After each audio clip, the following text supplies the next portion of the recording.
Both the prospect of leaving their families for 7 weeks and concerns about how quickly they would be able to see them on their return to the Caribbean at the end of July are understood to be the key factors in the players' decisions, with uncertainty around the quarantine requirements that may be imposed by their respective governments.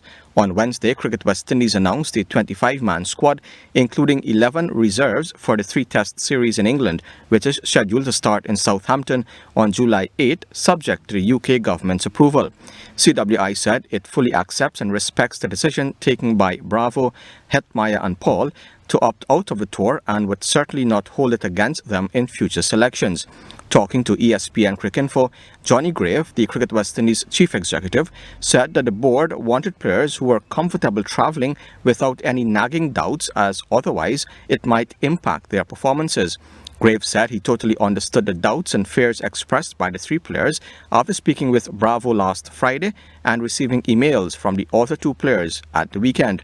Graves said Paul, the 22-year-old all-rounder, wrote an email to CWI explaining how difficult a decision it was for him not to travel to England.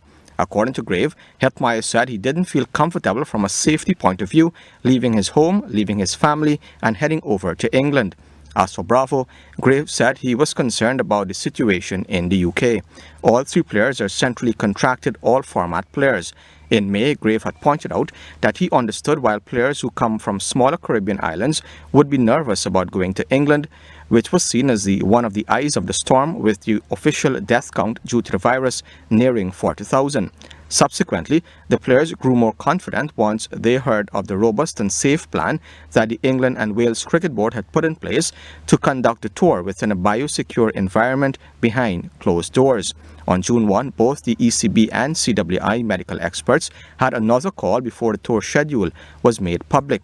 On the same day, CWI had a call with the wider pool of players from which the final squad would be picked to update them on the final arrangements. CWI is now waiting for the test results for the squad to come back from Miami, which are expected within the next 48 hours.